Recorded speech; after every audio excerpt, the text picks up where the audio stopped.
সময় চলে এসেছে ফিফা ইন্টারন্যাশনাল উইন্ডো অর্থাৎ জাতীয় দলগুলোর ম্যাচ এবং হচ্ছে গিয়ে এই উইন্ডোতে ম্যাচ রয়েছে ব্রাজিলের, আর্জেন্টিনার এবং বাংলাদেশের পালাক্রমে।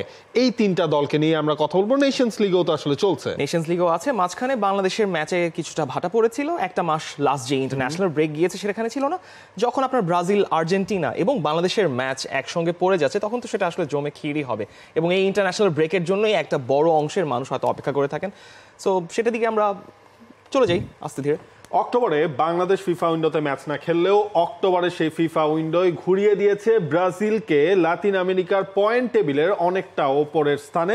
সেটাই দিয়ে আমরা শুরু করতে চাই। লাতিন আমেরিকা অঞ্চলে যে ওয়ার্ল্ড কাপ কোয়ালিফিকেশন রাউন্ডগুলো রয়েছে সেখানের পয়েন্ট টেবিল একটা সময় অক্টোবর উইন্ডোর আগেও ব্রাজিল আসলে টপ 5-এর মধ্যেও ছিল না। সেই ব্রাজিল দুটা রাউন্ডের ম্যাচ জিতলো, তারা এখন উঠেছে পয়েন্ট টেবিলের 4 নম্বরে। Argentina 1, Colombia 2, Uruguay surprisingly Copa আমেরিকার পর থেকেই তারা আসলে অফ ফর্মে রয়েছে।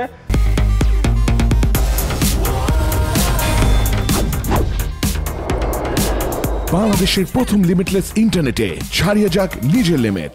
তারা তাদের পয়েন্ট 16, ইকুয়েডর 5 নম্বরে 13 পয়েন্ট নিয়ে। এই টেবিলের ঠিক প্রথম 5টার মধ্যে যখন আমরা এক মাস আগে কথা বলেছিলাম তখন এর মধ্যে ব্রাজিল ছিল না। যখন 8টা ম্যাচের মধ্যে আপনার 4টা হার থাকে দরিভাল জুনিয়রের, সেখানে ব্রাজিলের জন্য ওটা মোটেও ব্রাজিল সুলভ কোনো টেবিল এর রেজাল্ট নয়। যখন ব্রাজিলের এই দুটো ম্যাচ চিলি এবং পেরুর সঙ্গে ব্রাজিল জিতে গেল তখনই আসলে পুরো ব্যাপারটা মোটামুটি ঘুরে গিয়েছে এবং মোটামুটি যেটা আমরা এক্সপেক্ট করি ব্রাজিল হয়তো এই টেবিলের উপরেই থাকবে সেটা হয়েছে। প্রথম 5-এর মধ্যে আছে। আমরা পরবর্তী টেবিলটাও দেখে নিলে হয়তো পুরো ব্যাপারটা বুঝে যাবো যে পরবর্তী 5টা টেবিলে কারা কারা এই মুহূর্তে অবস্থান করছে। পরবর্তী 5টায় অর্থাৎ এই শীর্ষ 10-এর মধ্যে কনমেবলের অঞ্চলে 6 নম্বরে প্যারাগুয়ে আছে, বলিভিয়ার সাথে ভেনেজুয়েলা 8-এ, যারা মূলত ব্রাজিলের প্রতিপক্ষ হতে যাচ্ছে প্রথম ম্যাচে। পেরু 9 এবং চিলি 10-এ। শেষের দিকে খুব একটা পরিবর্তন আসেনি। মোটামুটি লাতিন আমেরিকার পয়েন্ট টেবিলটা যেরকম হওয়ার কথা ছিল সেটাই ধীরে ধীরে সেই দিকে রূপ নিয়েছে। এখন মূল চ্যালেঞ্জ হচ্ছে আপনার বছরের শেষ দুটো ম্যাচ। আর্জেন্টিনা বলেন, ব্রাজিল বলেন, দুটা দলই চাইবে হচ্ছে তাদের নিজেদের দুটো ম্যাচ জিতেই শেষ করে নিজেদের মোটামুটি পরবর্তী যে রাউন্ড অফ ফিক্সচারগুলো রয়েছে মার্চ মাসে তাদেরকে ওখানে একটা শক্ত অবস্থানে নিয়ে যেতে। আর্জেন্টিনার অবস্থাতেই তো হয়তো শুরু করা যেতে পারে বিশ্ব চ্যাম্পিয়ন। কোপা আমেরিকা জেতার পর যে ফিফা উইন্ডোটা ছিল অর্থাৎ অক্টোবরের সেই ফিফা উইন্ডোতে আর্জেন্টিনার যাত্রাটা কিন্তু খুব একটা আসলে সুখকর হয়নি। তারা একটা ম্যাচ জিতেছিল, একটা ম্যাচ তো আর্জেন্টিনা তাদেরকে হচ্ছে গিয়ে তাদের ফ্রুটফুল কোনো রেজাল্ট আসলে ছিল না। সেই ম্যাচের পর প্রচুর কথাবার্তা হচ্ছিল আর্জেন্টিনা কি তাহলে একটু খেই হারালো কিনা। একটা ম্যাচ তাদের ড্র ছিল, তবে আমার মনে হয় নভেম্বর উইন্ডোর আগে তারা যে লাস্ট ম্যাচটায় তারা যেভাবে আসলে জিতেছে সেটা মনে হয় লিওনেল মেসির দলকে অনেকটাই সুখকর জায়গায় নিয়ে গেছে। ভেনেজুয়েলার সঙ্গে ম্যাচটার আগে আর্জেন্টিনার রেকর্ডটা খুব যে ভালো যাচ্ছিল তা কিন্তু না। কোপা আমেরিকা কলম্বিয়ার সঙ্গে তারা একটা ম্যাচ হেরে গিয়েছিল। পরবর্তীতে বলিভিয়ার সঙ্গে যে 6-0 গোলের থাম্পিং একটা রেজাল্ট আর্জেন্টিনা ম্যানেজ করতে পেরেছিল সেখানে অনেকগুলো বার্তা আপনাকে দেয়। কারণ হচ্ছে আর্জেন্টিনা এবং স্কালোনি যেভাবে দলটাকে ভাবে পরবর্তীতে রোটেট করে খেলিয়েছেন, নিকো পাজ নেমেছিলেন এবং মেসি একটা হ্যাট্রিক পেয়েছেন, সবকিছু আপনি যেটা আর্জেন্টিনা দল থেকে এক্সপেক্ট করেন সেই রেজাল্টটা আর্জেন্টিনা আপনাকে এনে দিয়েছে। যখন আপনি এখন পারাগুয়ের সঙ্গে খেলতে যাচ্ছেন, পারাগুয়ের ঘরের মাঠে যে ম্যাচটা মোটেও সহজ হবে না, সেক্ষেত্রে বলতে পারেন যে চ্যালেঞ্জ অনেকগুলো রয়েছে। তবে আমরা আর্জেন্টিনার ম্যাচগুলো আগে একটু দেখে নিতে পারি যে ম্যাচগুলো এবার আর্জেন্টিনা খেলতে যাচ্ছে। প্রথম ম্যাচটা আর্জেন্টিনা খেলবে প্যারাগুয়ের সঙ্গে এস্তাদিও উয়েনো ডিফেন্সোরেস দেল চাকো আসুনসিওনে শুক্রবার 15 নভেম্বর ভোর 5:30টায় আপনারা ম্যাচ দেখবেন। তবে এর আগে অবশ্য 3টার দিকে ব্রাজিলের ম্যাচ রয়েছে। তবে এই ম্যাচটার পর পরবর্তী যে ম্যাচটা আর্জেন্টিনার পেরুর সঙ্গে, পেরু অবশ্য টেবিলে অনেক নিচে বসে আছে। আর্জেন্টিনা চাইবে লা বম্বোনেরাতে, যেখানে লিওনেল মেসি ফিরবেন অনেকদিন পর বুয়েনোস আইরেসে, সেই ম্যাচটাতে আর্জেন্টিনা অবশ্যই চাইবে একটা জয়। বুধবার 20 নভেম্বর সকাল 6টায় আপনারা ম্যাচটা দেখবেন। প্যারাগুয়ের সঙ্গেই আসলে আর্জেন্টিনার মূল মিশনটা, মূল চ্যালেঞ্জটা। কারণ প্যারাগুয়ের ঘরের মাঠে শেষ যে 4টা ম্যাচ প্যারাগুয়ে খেলেছে তার মধ্যে 2টা জয় প্যারাগুয়ের আছে, একটা ড্র, একটা হার।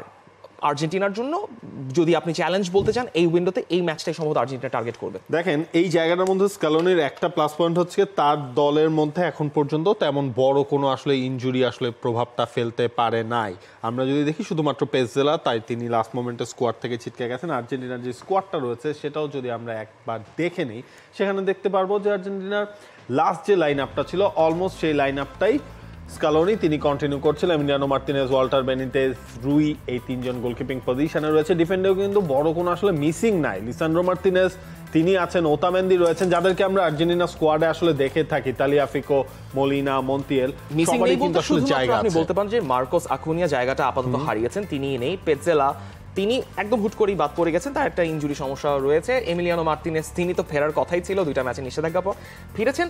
মোটামুটি সবকিছুই সেটেলড। আমরা মিডফিল্ডার এবং ফরওয়ার্ডদের লিস্টটা দেখলেই আসলে আর্জেন্টিনার পুরো পিকচারটা, অর্থাৎ পুরো ছবিটা দেখতে পারবো যে আর্জেন্টিনার এই স্কোয়াডে এবার কারা খেলতে যাচ্ছেন।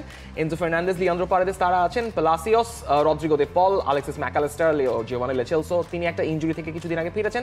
বার্নেচে আবার ডাক পেয়েছেন, ভালেন্সিয়াতে হয়ে বেশ ভালো খেলছেন। আলমাদা আছেন, ফাকুন্দো বোয়েনানোতে লেস্টার সিটি হয়ে বেশ ভালো খেলছেন। নিকো পাস কোমর হয়ে চমক জাগাচ্ছেন, লাস্ট 2-3টা ম্যাচে দুর্দান্ত পারফর্ম করেছেন। লিওনেল মেসি থাকবেন না সেটা তো হতেই পারে না, যদিও বছরের শেষটাই কিছুটা একটা অপ্রাপ্তি থাকতে পারে ইন্টার মায়ামির হয়ে।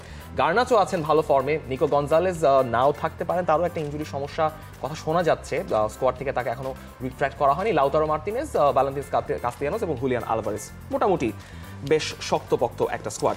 এই জায়গাটা আসলে আর্জেন্টিনার জন্য যেটা হবে যে মাঝখানে যে তাদের একটা মোমেন্ট ব্রেক ছিল সেটা কাটিয়ে আবার নভেম্বরের এই ফিফা উইন্ডোতে আসলে ফিরে আসে। আপনি যদি খেয়াল করেন যে এই জায়গায় তো লিওনেল মেসি ফিরছেন, আপনার ওভারঅল একটা ফুল স্ট্রেংথ স্কোয়াডেই আর্জেন্টিনা রয়েছে। আমরা দেখছিলাম যে একদিনের যে অর্থাৎ যে ফার্স্ট যে অনুশীলনটা হয়েছে সেখানে মোটামুটি আসলে সবাই ছিল, শুধু ইংল্যান্ড থেকে আসলে যারা ইংল্যান্ডের ক্লাব উইন্ডো শেষ করেছেন তারা এখন পর্যন্ত দলের সাথে যোগ দেননি, আজকে কিন্তু তারা আসলে যোগ দেবেন। এছাড়া বাকি সবাই ছিলেন এবং আমার স্ক্যালোনিকে খুব বেশি আসলে টেনশন করার কিছু নাই এই 2টা উইন্ডো নিয়ে। একটা কথা বলছিলেন প্যারাগুয়ের মাঠে খেলা, সেটাই আসলে একটু চিন্তা।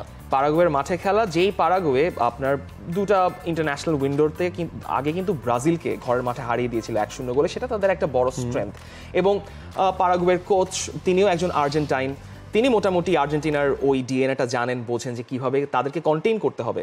সেক্ষেত্রে লিওনেল স্কালোনি বলছেন যে এখন যেই দলটা আর্জেন্টিনা পারাগুয়ের সঙ্গে ফেস করতে যাচ্ছে সেখানে হয়তো তিনি নিকো পাস কিংবা গার্নাচোকে সুযোগ করে দিতে পারেন ম্যাচে বিভিন্ন সময়, কারণ এটাই আসলে আর্জেন্টিনার ভবিষ্যৎটাকে মানে বিল্ড করার একটা সময় চলে এসছে। যে কারণ 2026 ওয়ার্ল্ড কাপ যখন আপনি দেখছেন সেখানে অনেক লিওনেল মেসি হয়তো খেলবেন, খেলার পর একটা শূন্যতা তৈরি হবে, সেই শূন্যতাগুলো যেন বেশি সময় ধরে আর্জেন্টিনাকে সাফার না করতে হয়, সেটাই এখনই আসলে ওই গাঁথুনিটা এখনই গেঁথে ফেললে সেটা আর্জেন্টিনার জন্য লং টার্মে একটা ভালো ব্যাপার। দিবালাকে নিয়ে কথা বলেছেন, দিবালা কেন নেই, তিনি আবার মজা করে বলছেন যে দিবালাকে কিন্তু তার ছেলে খুব পছন্দ করেন, তার মতো করে সেলিব্রেশন করেন, কিন্তু দিবালার সাম্প্রতিক ফর্ম, রোমার সাম্প্রতিক ফর্মই আসলে দিবালাকে রাখা যায়নি। পারাগুয়ের সঙ্গে ম্যাচটা চ্যালেঞ্জিং তো ডেফিনেটলি, পেরুর সঙ্গে ম্যাচে ডেফিনেটলি আর্জেন্টিনা হয়তো একটু বেশি এগিয়ে থাকবে। And click on the bell icon. Follow us on Facebook and Instagram. Download T-Sports app to enjoy exciting games and highlights. Visit tsports.com.